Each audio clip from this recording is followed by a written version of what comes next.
Hi everyone, Christina here. Welcome to another card video at my YouTube channel and blog. Today I'm going to be using this stamp set from My Favorite Things. The set is called Fabulous Friends, and I thought all these little ghost images dressed up as different characters, it was just so cute. So I'm going to start out by cutting some Neenah Solar White cardstock. This is 110 pound cardstock, and I'm cutting it to 5 by 7. I'm going to do quite a bit of die cutting. I'm using the Tri-Circle die from Simon Says Stamp, and I'm going to cut 9 perfectly spaced circles so that I can put some of those ghost images in the circles and kind of make a shaker card.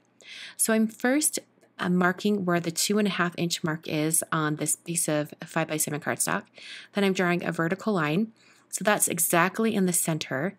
Then I'm going to take the die from Simon, and you can see those where those little holes are on the die. That's to help you get the paper out. I'm using those to help line that up perfectly. So I ran that through my Big Shot machine, and it cut 3 circles. So now I'm going to do some more measurements and lining things up so that I can have the other 2 sets of that die cut. I'm going to have it be perfect. So I'm using a circle that I've cut out previously and just getting that on there to see where the spacing is. Then I'm going to take a pencil and mark where the top center of that circle is, and I'll also mark the bottom so I know exactly where I want that circle to be. Then I'm going to kind of mark where the middle is. I'm going to measure it from the edge of that cut circle, and I'm going to make a mark that's the equal distance on the other side. Then I'm going to draw 2 vertical lines. I'm just using a T-square ruler for this. I'm drawing 2 vertical lines, and I'm going to do the exact same thing by lining up the die in those sections. But I want to make sure that the die is spaced in the spot vertically that it's supposed to be. So I'm going to place that die back into those holes that I cut, and it kind of puzzle pieces in. Then I made a little mark where the metal edge is, and I'll draw another line there so I know that I need to line up the metal of the die with that line that I've drawn. So I'm lining it up with that horizontal line and then lining up the dots along the vertical line, and then I can run that through my Big Shot machine. I'm just holding the die in place with a little bit of micropore tape. That's a really low tack tape so that it doesn't tear the paper. So now I have 2 of those columns of dots that are cut out, or circles. I'm going to add a third row or third column, and I'm running that through my Big Shot machine, and then I have 9 perfectly spaced circles. These are going to be perfect to put those little images from the stamp set. So I used a pencil eraser, and I just erased all those pencil lines. And then I took another piece of 5 by 7 cardstock, and I'm going to take my pencil and trace the edges of those die cut circles. This is so that I have a guide for where to stamp all of those images. So I placed that cardstock, the full piece without the cuts, in my MISTI stamp positioning tool. I've positioned 3 of the ghost images and also the spider, and I'm leaving some of those circles empty so that it can just be colors and so that I can eventually put sequins over top. I'm using the Simon Says Stamp Intense Black ink, and I'm using this ink in particular because I'm going to be using Copic markers, and this is an ink that works well with Copics. So I'm going to press this down and stamp it once, and I get a pretty good impression, but just to make sure I have really nice, stark black lines, I'm going to go ahead and ink these stamps up once again, and then I'll stamp them for a second stamped image. I'm going to have a really nice, stark black lines. Press those down until everything's stamped really well. Then I'm going to go around, and I'm not erasing the pencil lines on the circles completely. I'm just erasing them a little bit. When I start coloring with my markers, it's going to trap the pencil underneath. So I'm just trying to get rid of some of the pencil lines. Using that T-square ruler again, and this time I'm using a black marker just to draw the string or the spider web coming out of the spider. And then I'm going to bring out my Copic markers and start coloring. So I've sped up the video, and I have some music playing for you guys, and I will see you guys when all of the coloring is complete.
can see that die cut piece of cardstock fits perfectly over the top.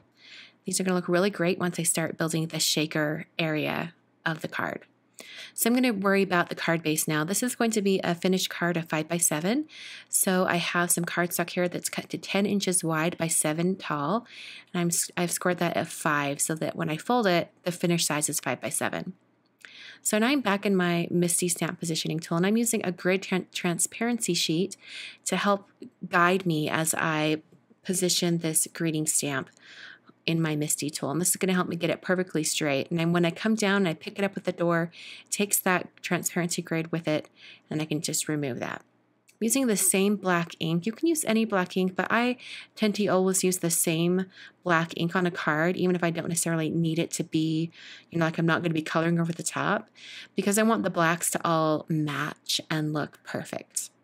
So like I did before, I'm going to stamp this twice, and it's going to make it a really, really nice stark black image for this text. It's really great to have text that's stamped really, really dark black because it's easier to read.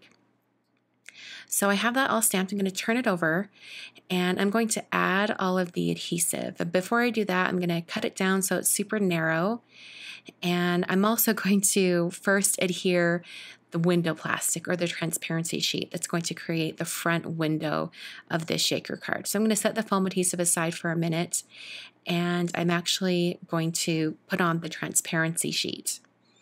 And I'm going to cut it down. I'm just using some window plastic. It's super easy. You can use a little bit of packaging if you need to, whatever you have on hand. It's not anything in particular for this spot.